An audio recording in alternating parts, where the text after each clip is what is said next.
ನಮಸ್ಕಾರ ಎಲ್ಲರಿಗೂ. ಇವತ್ತು ಗುರುವಾರ ಬೆಳಗ್ಗೆ ತಿಂಡಿ ಮಾಡೋಕ್ಕೆ ಮುಂಚೆ ನಾನು ಸ್ವಲ್ಪ ಕಿಚನ್ ಎಲ್ಲ ಕ್ಲೀನ್ ಮಾಡ್ಕೊಳ್ಳೋಣ ಅಂತ ಕ್ಲೀನ್ ಮಾಡ್ಕೊತಾ ಇದ್ದೀನಿ. ನಾನು ನೈಟು ಕಿಚನ್ ಕ್ಲೀನ್ ಮಾಡಿರಲಿಲ್ಲ, ಅದಕ್ಕೋಸ್ಕರ ಈಗ ಬೆಳಗ್ಗೆ ಎದ್ದ ತಕ್ಷಣ ತಿಂಡಿ ಮಾಡೋಕ್ಕೆ ಮುಂಚೆ ಕಿಚನ್ ಕೌಂಟರ್ ಟಾಪು ಮತ್ತು ಸ್ಟವ್ನೆಲ್ಲ ಒಂದ್ಸರಿ ತೆಗೆದು ಬಟ್ಟೆ ತೊಗೊಂಡು ಒರೆಸ್ಕೊಂಡು ನೀಟಾಗಿ ಕ್ಲೀನ್ ಮಾಡ್ಕೊಂಡ್ಮೇಲೆ ಬೆಳಗಿನ ತಿಂಡಿ ಮಾಡ್ಕೊಳಕ್ಕೆ ರೆಡಿ ಮಾಡ್ಕೊತಾ ಇದ್ದೀನಿ. ಬೆಳಗಿನ ತಿಂಡಿಗೆ ಇಲ್ಲಿ ನಾನು ಒಂದು ಬೆಳ್ಳುಳ್ಳಿನ ಸುಲಿದಿಟ್ಕೊಂಡಿದ್ದೀನಿ ಮತ್ತು ಕ್ಯಾಪ್ಸಿಕಮ್ಮು, ಟೊಮ್ಯಾಟೊ, ಈರುಳ್ಳಿನ ಕಟ್ ಮಾಡಿ ಇಟ್ಕೊಂಡಿದ್ದೀನಿ. ನಾನಿಲ್ಲಿ 1 ಟೊಮ್ಯಾಟೊ, 1 ಈರುಳ್ಳಿನ ಕಟ್ ಮಾಡಿ ಇಟ್ಕೊಂಡಿದ್ದೀನಿ.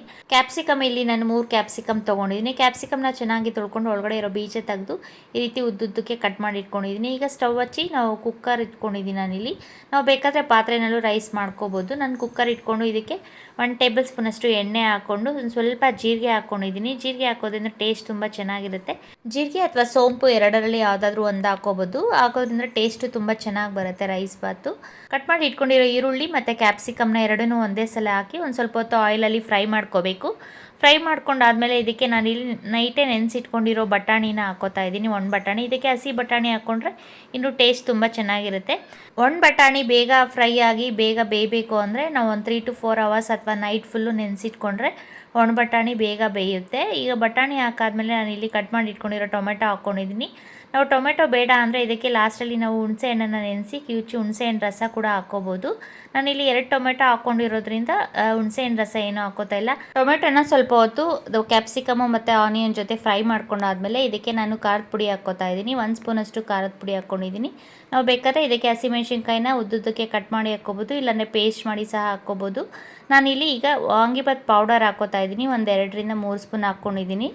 ನಾವು ಮನೆಯಲ್ಲೇ ಮಾಡಿಟ್ಕೊಂಡಿರೋ ವಾಂಗಿಬಾತ್ ಪೌಡರ್ ಹಾಕ್ಕೊಂಡಿದ್ದೀನಿ. ನಾನಿಲ್ಲಿ ವಾಂಗಿಬಾತ್ ಪೌಡರ್ಗೆ ಕಡಲೆಬೇಳೆ, ಉದ್ದಿನಬೇಳೆ ಮತ್ತು ಧನಿಯಾ, ಒಂದು ಸ್ವಲ್ಪ ಚಕ್ಕೆ, ಲವಂಗ, ಮರಾಠಿ ಮೊಗ್ಗನ್ನ ಹಾಕಿ ಫ್ರೈ ಮಾಡಿ ಹುರಿದಿಟ್ಕೊಂಡು ಪೌಡ್ರ್ ಮಾಡಿ ಇಟ್ಕೊಂಡು ಒಂದು ಬಾಟ್ಲಲ್ಲಿ ಹಾಕಿ ಇಟ್ಕೊಂಡಿರ್ತೀನಿ ವಾಂಗಿಬಾತ್ ಪೌಡರ್ನ.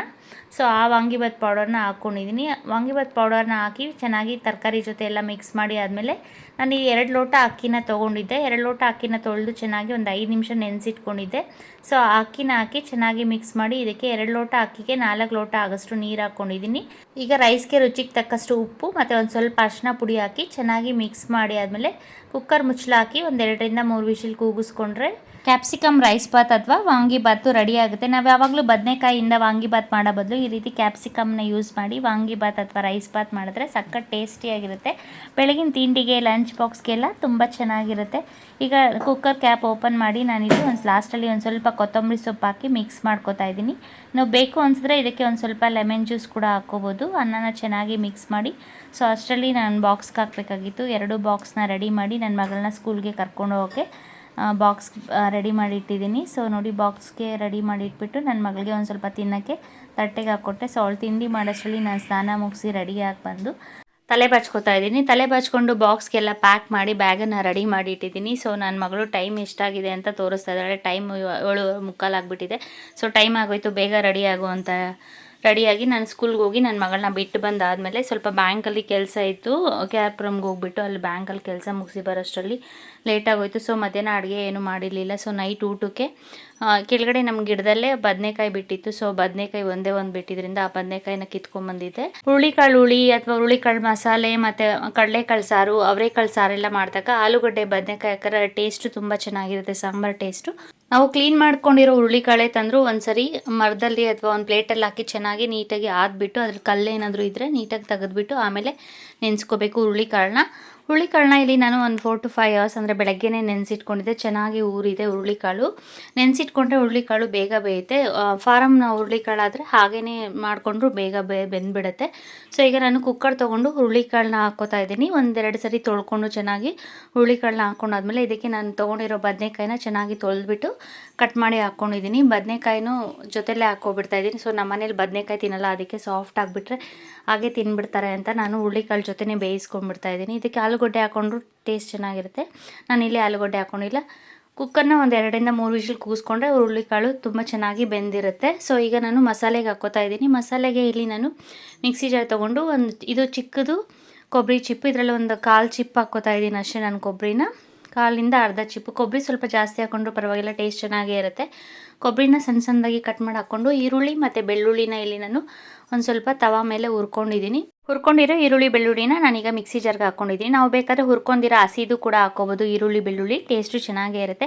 ಇದಕ್ಕೆ ನಾನು 1 ಸ್ಪೂನಷ್ಟು ಜೀರಿಗೆ ಹಾಕ್ಕೋತಾ ಇದ್ದೀನಿ. ಜೀರಿಗೆ ಹಾಕೋದ್ರಿಂದ ಟೇಸ್ಟು ತುಂಬ ಚೆನ್ನಾಗಿರುತ್ತೆ ಸಾಂಬಾರು. ಈಗ ನಾನು ಮಿಕ್ಸಿ ಜಾರ್ಗೆ 1 2ರಿಂದ 3 ಸ್ಪೂನಷ್ಟು ಸಾಂಬಾರು ಪುಡಿ ಹಾಕ್ಕೋತಾ ಇದ್ದೀನಿ. ಸಾಂಬಾರು ಪುಡಿ ನೋಡ್ಕೊಂಡು ಹಾಕ್ಕೋಬೇಕು. ಕೆಲವು ಸಾಂಬಾರು ಪುಡಿ ಖಾರ ಜಾಸ್ತಿ ಇರುತ್ತೆ, ಸೊ ಆವಾಗ ಕಮ್ಮಿ ಹಾಕ್ಕೋಬೇಕು. ಮತ್ತು ಇಲ್ಲಿ ನಾವು ಮನೇಲಿ ಮಾಡ್ಕೊಂಡಿರೋ ಸಾಂಬಾರು ಪುಡಿ ಆಗಿರೋದ್ರಿಂದ ನಾನು 1 2 ಸ್ಪೂನ್ ಹಾಕ್ಕೊಂಡಿದ್ದೀನಿ, ಖಾರ ಜಾಸ್ತಿ ಇರೋದ್ರಿಂದ. ಮತ್ತು ಹುಣಸೆ ಹಣ್ಣನ್ನು ಒಂದು ಸ್ವಲ್ಪ ಹಾಕ್ಕೋತಾ ಇದ್ದೀನಿ. ಒಂದು ನಿಂಬೆಹಣ್ಣು ಗಾತ್ರಕ್ಕಿಂತ ಒಂದು ಸ್ವಲ್ಪ ಹುಣಸೆ ಹಣ್ಣನ್ನು ಹಾಕ್ಕೊಂಡಿದ್ದೀನಿ. ಹುಣಸೆ ಹಣ್ಣಿಗೆ ಒಂದು ಸ್ವಲ್ಪ ನೀರು ಹಾಕಿ ನೆನೆಯೋಕ್ಕೆ ಬಿಡ್ತಾ ಇದ್ದೀನಿ. ಸ್ವಲ್ಪ ನೆಂದರೆ ಅದು ಬೇಗ ಮಿಕ್ಸಿ ಜಾರ್ಗೆ ಹಾಕಿದಾಗ ನುಣ್ಣಕ್ಕಾಗುತ್ತೆ. ಇದಕ್ಕೆ ಒಂದು ಸ್ವಲ್ಪ ಕೊತ್ತಂಬರಿ ಸೊಪ್ಪನ್ನು ತೊಳ್ಕೊಂಡು ಹಾಕ್ಕೊಂಡಿದ್ದೀನಿ. ಮತ್ತು ಈಗ ನಾನು ಕುಕ್ಕರ್ ಕೂಗಿಸ್ಕೊಂಡಿದ್ನಲ್ಲ ಹುರುಳಿಕಾಳು, ಅದು ಹುರುಳಿಕಾಳು ಬೆಂದಿದೆಯಾ ಅಂತ ಒಂದು ಸರಿ ಚೆಕ್ ಮಾಡ್ಕೋತಾ ಇದ್ದೀನಿ. ಸೊ ಹುರುಳಿಕಾಳು ಚೆನ್ನಾಗಿ ಬೆಂದಿದೆ. ನಾನಿಲ್ಲಿ ಒಂದು ಸ್ವಲ್ಪ ಹುರುಳಿಕಾಳನ್ನು ರುಬ್ಬಕ್ಕೆ ಹಾಕ್ಕೋತಾ ಇದ್ದೀನಿ. 1 ಸೌಟಷ್ಟು ಹುರುಳಿಕಾಳನ್ನು ಹಾಕ್ಕೊಂಡು ನುಣ್ಣಕ್ಕೆ ರುಬ್ಕೊಂಡ್ರೆ ಮಸಾಲೆ ರೆಡಿ ಆಗುತ್ತೆ. ನಾವು ಆಪ್ಷನಲ್ಲು ಬೇಕಾದರೆ ಹಾಕ್ಕೋಬೋದು ಹುರುಳಿಕಾಳನ್ನ ರುಬ್ಬಕ್ಕೆ, ಇಲ್ಲಾಂದರೆ ಹಾಗೇನೂ ಸಹ ಮಾಡ್ಕೋಬೋದು.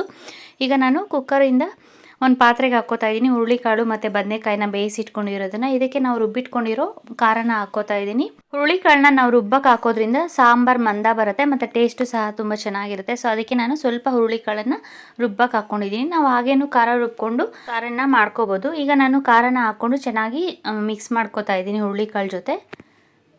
ನಾನಿಲ್ಲಿ ಸ್ಟವ್ನ ಹಚ್ಕೊಂಡಿದ್ದೀನಿ, ಕಾಯಕ್ಕೆ ಇಟ್ಟಿದ್ದೀನಿ ಆಲ್ರೆಡಿ ಸಾರನ್ನು. ತುಂಬ ಸಾರು ಗಟ್ಟಿಯಾಗಿರೋದ್ರಿಂದ ಇಲ್ಲಿ ನಾನು ಮಿಕ್ಸಿ ಜಾರಲ್ಲಿ ಉಳಿದಿರೋ ಮಸಾಲೆಗೆ ಒಂದು ಸ್ವಲ್ಪ ನೀರು ಹಾಕಿ ಹಾಕ್ಕೋತಾ ಇದ್ದೀನಿ. ಸಾರು ಆಲ್ರೆಡಿ ಕುದಿಯೋಕ್ಕೆ ಸ್ಟಾರ್ಟ್ ಆಗಿದೆ. ನಾನು ಆಲ್ರೆಡಿ ಹುರುಳಿಕಾಳು ಬೇಯುವಾಗ ಉಪ್ಪು ಹಾಕ್ಕೊಂಡಿರೋದ್ರಿಂದ ನೋಡಿಕೊಂಡು ಲಾಸ್ಟಲ್ಲಿ ಒಂದು ಸ್ವಲ್ಪ ಉಪ್ಪು ಹಾಕ್ಕೊಂಡ್ರೆ ಸರಿ ಹೋಗುತ್ತೆ. ಸೊ ಈಗ ನೋಡಿ ಹುರುಳಿಕಾಳು ಸಾರು ಕುದೀತಾ ಇದೆ ಚೆನ್ನಾಗಿ. ಒಂದು 5 ನಿಮಿಷ ಕುದಿಸ್ಕೊಂಡಿದ್ದೀನಿ. ಸಾರು ಕುದೀತಾ ಇರೋದ್ರಿಂದ ನಾನು ಲಾಸ್ಟಲ್ಲಿ ಒಗ್ಗರಣೆ ಹಾಕ್ಕೋತಾ ಇದ್ದೀನಿ. ಒಗ್ಗರಣೆಗೆ ಮಾಮೂಲಿ ಸ್ಟವ್ ಹಚ್ಚಿ ಒಂದು ಚಿಕ್ಕದ ಪ್ಯಾನ್ ಇಟ್ಕೊಂಡು ನಾನಿಲ್ಲಿ ಒಂದು ಸ್ವಲ್ಪ ಆಯಿಲ್ ಹಾಕ್ಕೊಂಡು ಸಾಸಿವೆ ಮತ್ತು ಹಸಿ ಕರಿಬೇವಿನ ಸೊಪ್ಪು ಹಾಕಿ ಒಗ್ಗರಣೆ ಮಾಡ್ಕೋತಾ ಇದ್ದೀನಿ. ನಾವು ಬೇಕಾದ್ರೆ ಸ್ಟಾರ್ಟಿಂಗಲ್ಲೇ ಒಗ್ಗರಣೆ ಹಾಕಿ ಸಾಂಬಾರನ್ನ ಕುದಿಯೋಕೆ ಇಡ್ಬೋದು. ನಾನಿಲ್ಲಿ ಲಾಸ್ಟಲ್ಲಿ ಒಗ್ಗರಣೆ ಹಾಕ್ಕೋತಾ ಇದ್ದೀನಿ. ನೋಡಿ ಸಾಸಿವೆ ಸಿಡಿತಾ ಇದೆ. ಇದಕ್ಕೆ ನಾವು ಹಸಿ ಕರಿಬೇವಿನ ಸೊಪ್ಪು ಹಾಕೋದ್ರಿಂದ ಟೇಸ್ಟು ತುಂಬ ಚೆನ್ನಾಗಿರುತ್ತೆ. ಸೊ ನೋಡಿ ಒಗ್ಗರಣೆ ರೆಡಿ ಆಗಿದೆ. ಇದನ್ನು ಈಗ ಸಾಂಬಾರ್ಗೆ ಹಾಕ್ಕೊಂಡ್ರೆ ಹುಳಿ ರೆಡಿ ಆಗುತ್ತೆ. ಹುಳಿ ಸಾರು ಇದು ಮುದ್ದೆಗೆ ಅನ್ನಕ್ಕೆ ಎಲ್ಲ ಸಖತ್ ಟೇಸ್ಟಿಯಾಗಿರುತ್ತೆ. ನೀವು ಒಂದ್ಸರಿ ಮಾಡಿ ನೋಡಿ, ಟ್ರೈ ಮಾಡಿ, ಕಮೆಂಟ್ ಮಾಡಿ ಮತ್ತು ಹೇಗಿದೆ ಅಂತ ನನಗೆ ತಿಳಿಸಿ. ನಾನು ಮಾಡೋ ವಿಡಿಯೋಸು ನಿಮ್ಗೆ ಇಷ್ಟ ಆದರೆ ಪ್ಲೀಸ್ ಲೈಕ್ ಮಾಡಿ, ಶೇರ್ ಮಾಡಿ ಮತ್ತು ಸಬ್ಸ್ಕ್ರೈಬ್ ಮಾಡಿ. ಇನ್ನಷ್ಟು ವೀಡಿಯೋಸ್ಗೋಸ್ಕರ ನಮ್ಮ ಚಾನಲ್ನ ವಿಸಿಟ್ ಮಾಡಿ. ಇವತ್ತಿನ ದಿನ ಮುಗಿದಿದೆ ನೋಡಿ. ಹುರುಳಿಕಾಳು ಸಾಂಬಾರು ರೆಡಿಯಾಗಿದೆ. ತುಂಬ ಗಟ್ಟಿಯಾಗಿದ್ದರೆ ಒಂದು ಸ್ವಲ್ಪ ಅದಕ್ಕೆ ನೀರು ಹಾಕಿ ಒಂದು ಕುದಿಸ್ಕೊಂಡ್ರೆ ಸಾಕು, ಸಾರು ರೆಡಿ ಆಗುತ್ತೆ. ಸೊ ಇವತ್ತಿನ ನನ್ನ ಸಿಂಪಲ್ ಆದ ದಿನ ಮುಗಿದಿದೆ. Thanks for watching.